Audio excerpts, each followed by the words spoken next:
autre piste, les Iraniens auraient utilisé un satellite chinois de toute dernière génération qu'ils ont acquis dans le plus grand secret. Alors quel est-il cet engin ?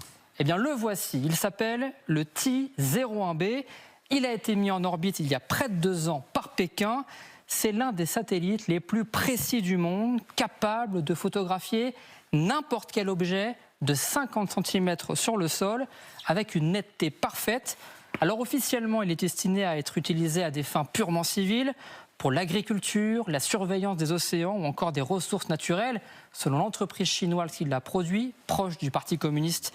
Mais de fait, il est également capable de surveiller toutes les bases militaires occidentales de la région et de capturer les moindres mouvements d'infanterie ou de matériel.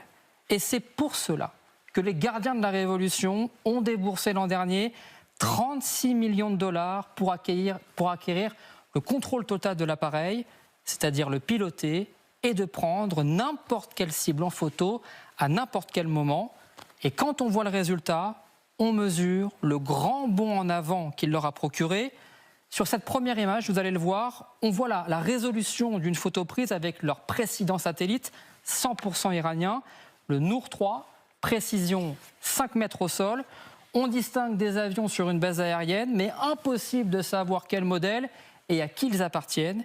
Et bien voilà maintenant la même base au même moment prise avec le tout nouveau satellite chinois, 10 fois plus précis. Les avions apparaissent nets, on distingue parfaitement le modèle. Et c'est comme ça que les Iraniens ont pu savoir, le 27 mars dernier, que l'AWACS américain, le fameux AWACS, était positionné sur la base saoudienne. Il ne suffisait plus qu'à lancer l'attaque.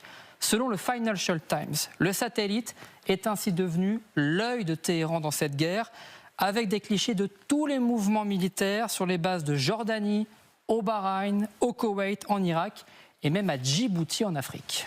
Alors merci Quentin, c'est vrai que c'est ce type de satellite dont on disait il n'y a pas longtemps qu'il permettait de décrypter une plaque d'immatriculation d'une voiture. Alors celui-là n'est peut-être pas aussi précis, mais enfin on comprend l'importance effectivement de ces instruments de repérage et de renseignement.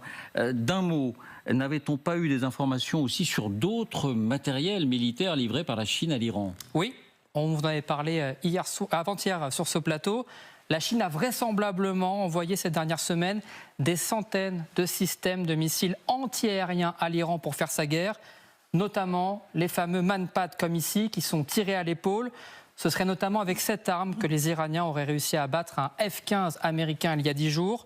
Certaines sources évoquent également des missiles sol-air HQ-16 ou encore des missiles anti-navires CM-302 ou encore des composants électroniques et des GPS pour équiper les fameux drones kamikazes Shahed, des accusations que Pékin nie en bloc. Même chose concernant le satellite ces dernières heures, puisque l'ambassade chinoise à Washington indique, je cite, « Nous nous opposons fermement à la diffusion de désinformations spéculatives et insinuantes contre la Chine par les parties concernées ».